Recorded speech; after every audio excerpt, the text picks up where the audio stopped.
A big welcome to Ashley Thompson. Ashley, welcome. Blair, class of 2008 and co-founder of the health food company MUSH. Psyched to have you here. Thank you so much for having me. It's always such a privilege to be interviewed and feels like a full circle moment. I love Blair and I am so happy and lucky to be here with you.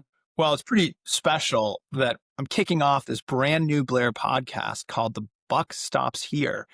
And you're the inaugural guest. So thank you. And the goal of this series is to connect with alums and parents who are doing remarkable things around the world. And given the path that you've taken since your Blair days, having you on this maiden voyage felt like the perfect choice. I'm fired. Again, thank you so much. Let's start at the beginning. So what drew you to Blair in the early 2000s? You were a day student who lived locally, right?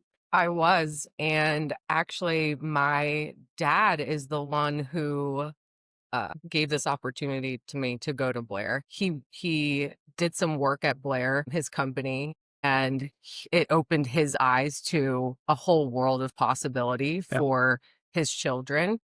And when he brought it up to me, he asked if I would be interested.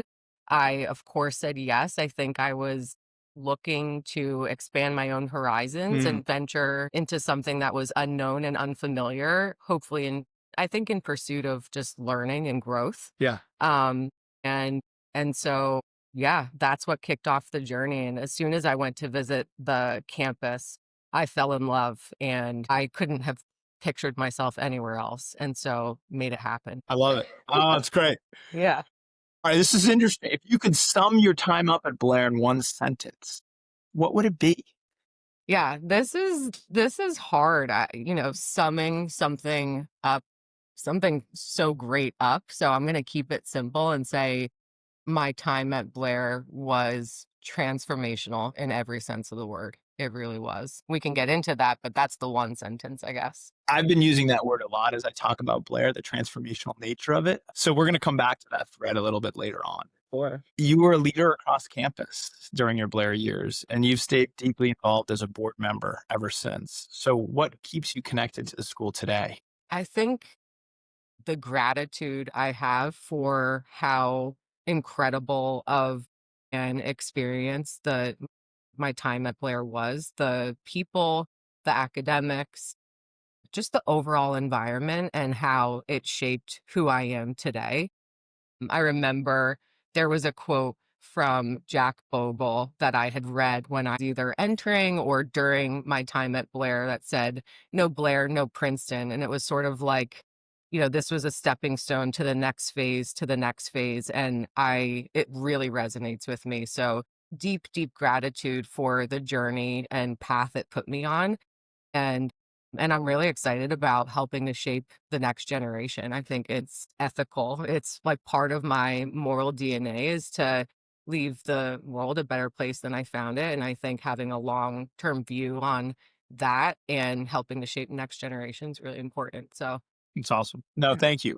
And I'll show you later, and our listeners can't see this, but I have a bunch of pictures from your yearbook that I scanned in. oh boy. That I was going to bring out. I actually saw my yearbooks over Thanksgiving. My parents wanted me to clean some things out. Yes. I have all of my work product and still my textbooks from my time at Blair. I love it. I love it. It's crazy. And I, of course, saw the yearbooks and thought, I don't even recognize that young lady. Yeah, we're all getting older. That's where it is. Oh, that's great. So I think some listeners may already know the broad strokes of your journey from Blair to Columbia, then to Goldman Sachs, and eventually co-founding MUSH. But can you walk us through how one chapter led to the next? Yeah. So, my time at Blair led me to another great sort of academic institution. Similar, Columbia was sort of an extension of Blair, just in a whole new setting, New York City versus the, bucolic New Jersey. But it was still marked by, intellectual curiosity and high performing peers and an environment to learn and grow, which I think I needed. Like you come out of Blair at that age and there's still a lot you don't know. There's still a lot I don't know today. So it was another great environment to just explore curiosities and continue to learn and transform. And then that led me to Goldman, which was a great training ground. I think super competitive, really rigorous, a lot of sort of real world interactions that require resiliency. And that I thought I was a hard worker, and I went there and experienced a whole new level of what it means to work hard and persevere and challenge myself. And that was a great stepping stone to starting my own company, where I got to really match my values with the work I was doing on a day-to-day basis, which was really important to me from a sort of like personal sustainability perspective. Like, how might I live a long life of like happiness and health? And doing something I don't really want to do every day is probably not going to be conducive to that. So I eventually, mustered up the courage to pursue something a little bit different, but ultimately all phases of my life really prepared me for what was to come. So leaving Golden to go all out on your own had to be both thrilling but terrifying. And was there a moment that you knew this is the time? I don't think it was any one moment. I think it's a series of moments that if you listen to them, they sort of guide you. Those moments in your intuition, and recognizing your intuition in each of those sort of culminates into this final day where you actually decide and you actually put in your 2 weeks and go and do it. But like, a lot of times I think either in pop culture, movies, music, like we sort of story tell and we make these moments like very dramatic, like this eureka moment when you got an idea, or eureka courage when you quit that day. But it's a process. There was a lot leading up to it, but ultimately, yeah, so thankful I actually did it. What was the reaction by those with whom you worked? Oh, wow. It was a mixed I'm bag sure. for sure. Some people were like, hell yeah, you're going to get out of here.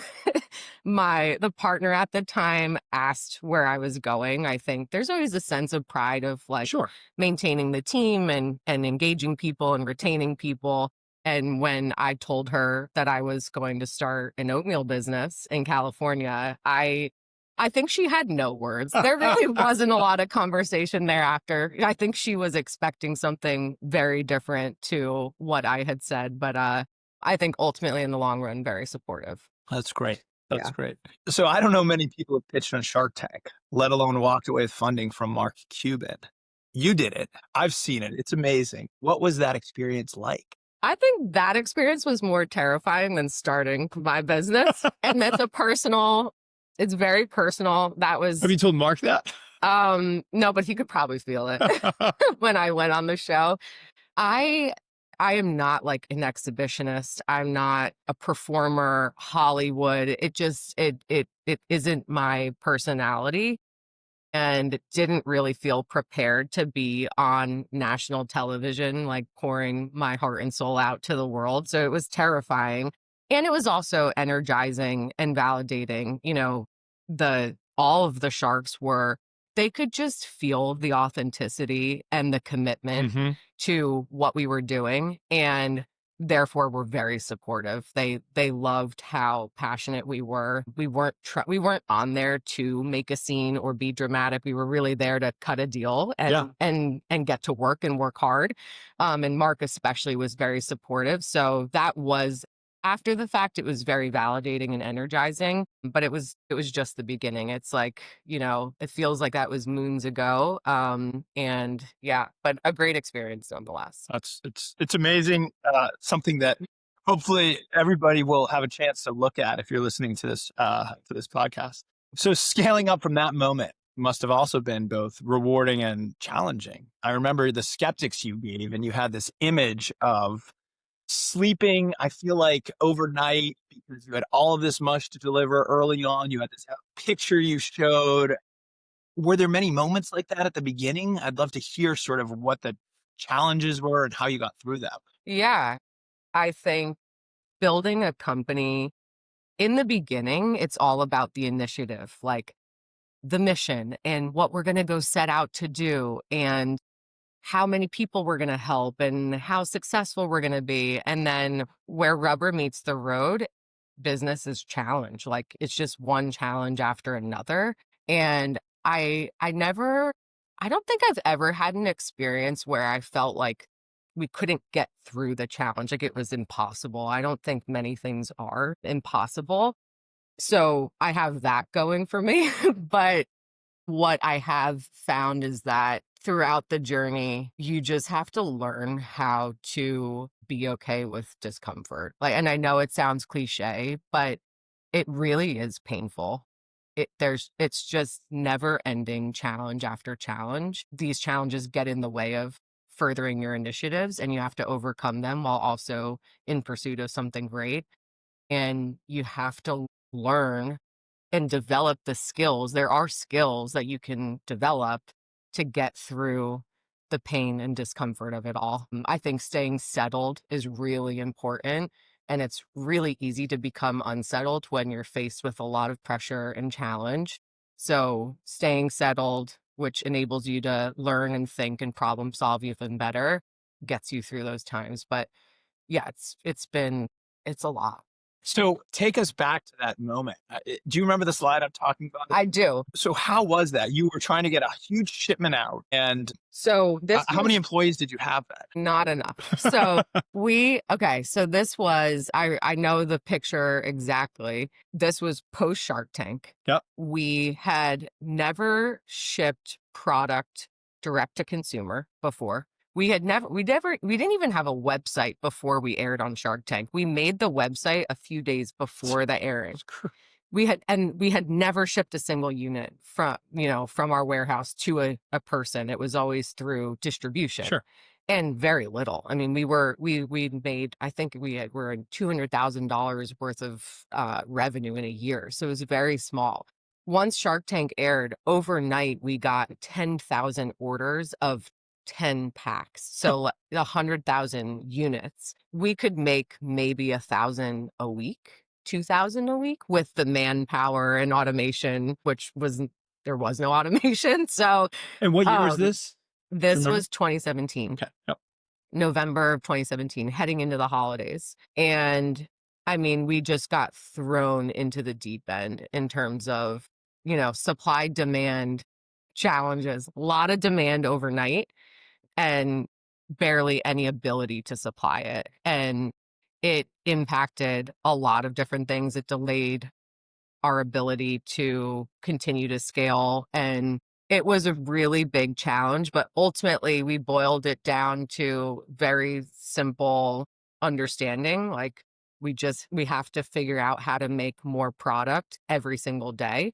And eventually we'll dig ourselves out of this backlog that we have and come out of it. And it took us, I want to say, the better part of like 4 months to get through all the orders, because by the time we were, halfway through, there were reorders from the initial Sure. people. Yeah. And so Happy customers. it just never ended. But yeah, that was definitely one of the more painful, it was a painful point in time. We had, it was 10 all-nighters in 1 month, just a lot of grit and, you know, working through it. Yeah. No, Yeah, that's big challenge. Yeah.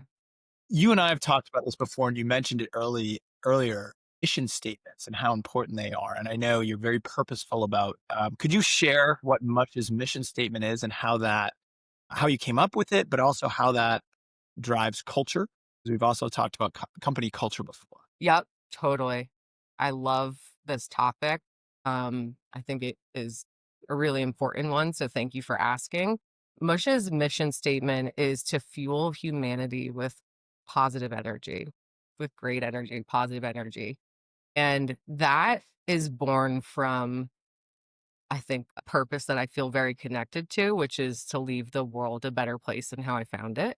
And I think it stems from this idea that people people who are born into the world shape it in so many ways. Like humanity really shapes the world we live in. We impact everything from climate to society to what gets built. I mean, just we touch everything. And the happier and healthier we are, the better the world is going to be. And so It's about fueling people with great energy, not just physically in food, which is very important and foundational, but also mentally, spiritually. So everything we do at MUSH, we try to aim for that. And I think it shapes our culture in a lot of ways. One of like the underpinnings to a high performing culture is a group of people that really maintain and continue to build a positive narrative of what's going on in the world and what's going on in their own world and what's going on in the company. Because we all know the old adage, like you can look at the same thing and see it very differently, right? um and and so I think the whole like aim and purpose of the company, you can apply it to so many different things, like ways of working and narrative internally. And I think that helps us perform extremely well. So yeah. No, thank you. That's very powerful. And as you're talking, and I can see the passion that you're talking about and the authenticity that I'm sure Mark Cuban saw, you chose overnight oats to do this with. Can you share how that idea first came about? Yeah. So it stretches way back into childhood. I, as a kid, was very energetic, loved the mornings. A lot of people don't love mornings. I love the mornings. I would wake up with a lot of great energy and would go downstairs, and I would prepare my breakfast overnight. So I would take all different types of cereal. Actually, remember the cereal bar at Blair was my favorite. There's granola chopped up, and you could like put chocolate milk, regular milk, all Were you the going like milks. Lucky Charms and Frosted Flakes? As a kid, yeah, like at the very beginning, yeah. I mean, I was always sort of in tune with health for some reason. I need to explore that a little bit, but I loved Cheerios, Yeah. Rice Krispie treats, Yeah. like nothing super sweet, Yeah. but certainly Yeah. processed. And so anyway, I would make my breakfast the night before, soak cereal overnight, and eat it the next day. And that's how we came up with the name. My father would always be downstairs, like reading the paper, doing something, and he'd ask, "What's in your mush this morning?" That's what he called it. Love it. And yeah, so the name pays homage to him and in our relationship. But so it started then, just breakfast, needing energy to get a great start to the day. And I always felt like if I could, win the morning, I could win the whole day. And that was what I aimed to do. And fast forward to adulthood, I, recognize that cereal is highly processed, often comes with a lot of added sugar. I switched to oatmeal. I started eating oatmeal instead, felt better on the gut, gave me even more energy, kept me really satiated compared to, cereal. And I got bored of hot oatmeal. Like, okay, we've been doing this for 150 years. There's got to be a different way to do it. So I started making my own overnight oats. Instead of warm, I would make it cold, like a bowl of cereal. It kind of seemed like intuitive to me. Sure. Little did I know, most people are not familiar with eating cold oats, but and then started experimenting with flavors, and one thing led to the next. Like I just sort of fell in love with the product, how tasty you could make it with all the different ingredients you could put in and really be artful with it, how satiating it was, and like truly, at the time when I was working at Goldman, I was training as a long distance runner, so really needed the energy. Sure. Fuel. Yeah, the fuel. And so loved that component, loved that it wasn't expensive. Like we can be healthy and not spend an extraordinarily great amount of money to do it. And then it was convenient. Like it was ready to go when I needed it, which I really love. So, and then I sort of looked at the food industry when I was thinking about different business ideas and thought, there's a huge problem to solve here. The food industry needs to be overhauled entirely.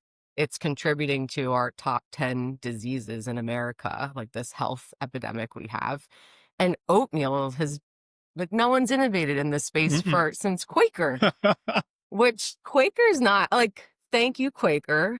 Like, we'll take it from here though, So it just all sort of like Yeah. fit. Yeah. Like it came to be, and I fell in love with the idea. I couldn't stop thinking about it, and the rest is history. We started with overnight oats, and we've got a couple more product lines now, which are amazing as well, and sort of are made on the same principles: convenient, healthy, very nutritious, very satiating, and hopefully very tasty to many people. I love it.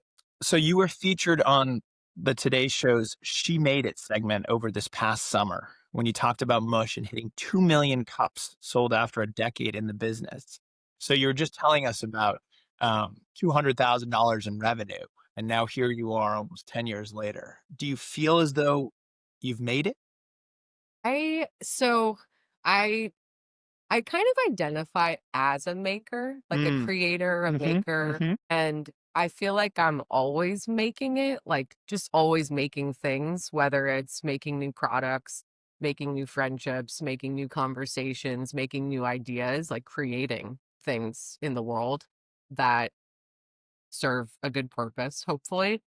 So I think the way I experienced that show and the milestone of selling 200 million cups over the course of a decade is it's really serves as a point of reflection and celebration and ceremony, which I think is really important that we get to reflect on what have we set out to do and what has been done and how might that serve us in the future, like what have we learned from it, and can we really like cement that lived experience into our DNA so that it serves us in the long run. But yeah, I'm definitely one of those where success is really, it really isn't a destination at all, and it's ever evolving because the journey, there's always another day and there's always something new to set your mind to and to aim for.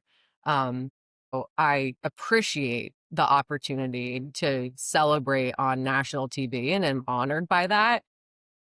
But yeah, the title of the segment didn't fully resonate with my Well, I think lived you should take the experience. compliment. And Yes, and thank you. I appreciate it. as you reflect on, I'll say making it, it's not your terminology, and the success that you've had, has there been leadership advice, mentor, or somebody, or where do you get your inspiration from in that space? Yeah. I am so lucky to have been put on this earth and in this world with so many incredible people who have taken an interest in me and my development as first and foremost a human, but certainly as a leader as well. I have a lot of mentors, starting with my parents. They've always been such a big part of my journey and continue to be. Their values are still my own, and I'm grateful for that. But I've had a lot of either board members or just other folks, executive coaches. Yeah, the sort of executive coaches type that have really shaped, honestly, my mindset and, have helped me significantly along the way, which I'm super grateful for. So, Mush, right now, you have your original idea, but Yep. the product line has expanded. Yep. So, what else is there? So we've got high protein bars.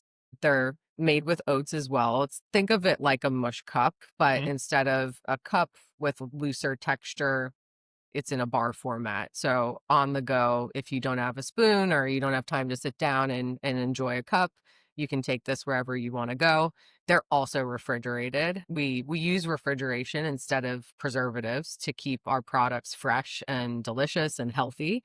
So those are refrigerated as well. They're amazing. Highly recommend. And we recently launched, it's the same overnight oats but has higher protein. Protein is like topic of conversation nowadays Yes. with where the health conversation has gone, and rightfully so. It's building blocks of life. So high protein overnight oats, and then we've got oatmeal smoothies in pouches for kids. So again, think of our original product but just blended up smooth and put into a pouch for easy on the go use and hopefully a little less mess.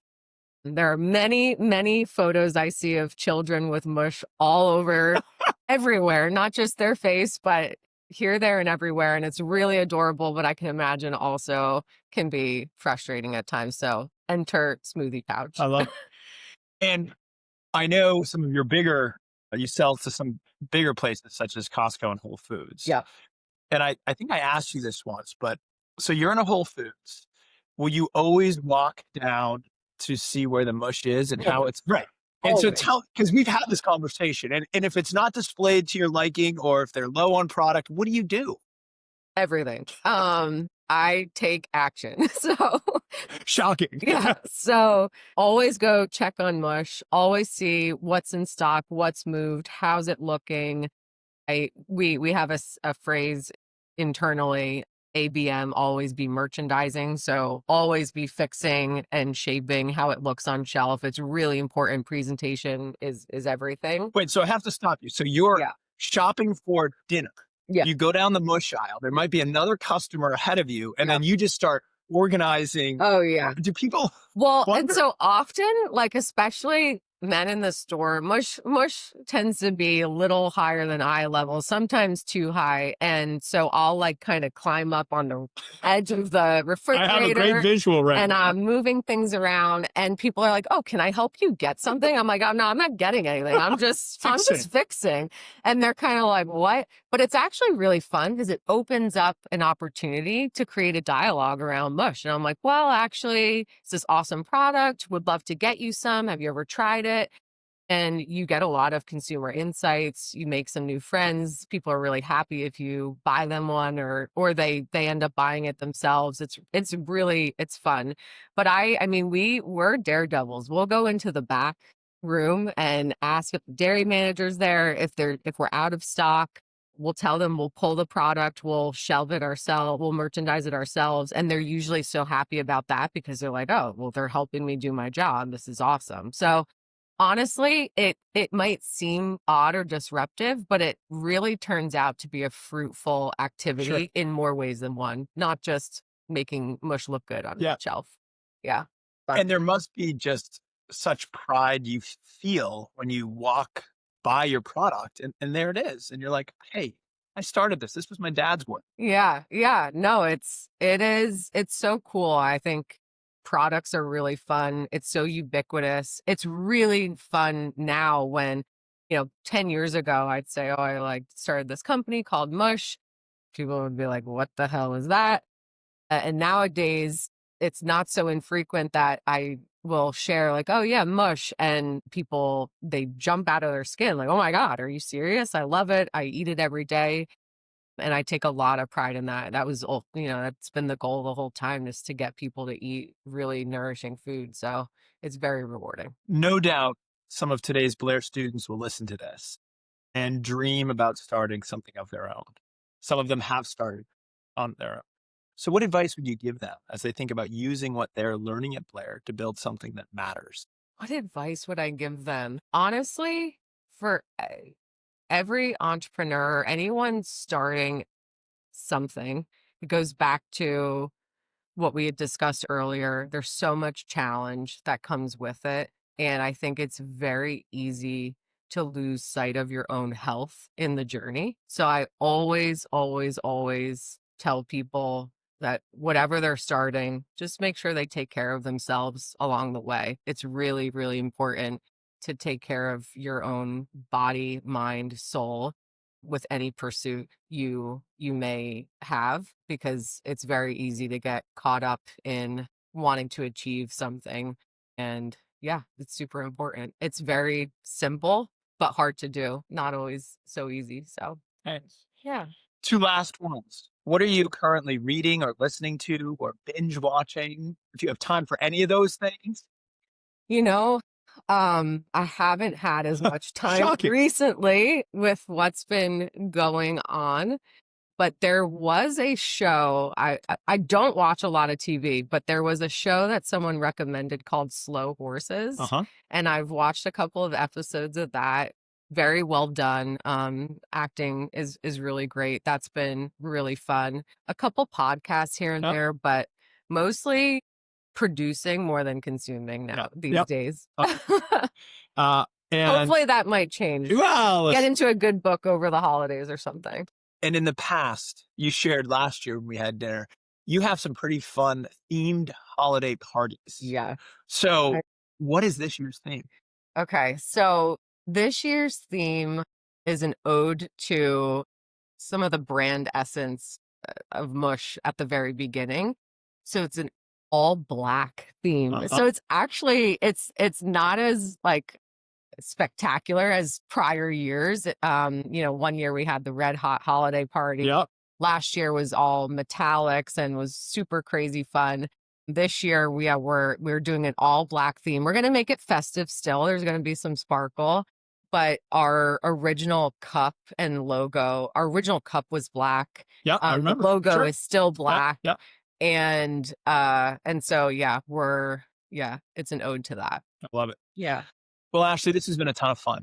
I really appreciate your joining, sharing with me, with everybody. What a thoughtful conversation. There's a lot I've learned, and we're grateful for everything that you're contributing to the world and certainly your support and leadership for Blair. So thanks so much. Thank you so much for having me. It's such a privilege.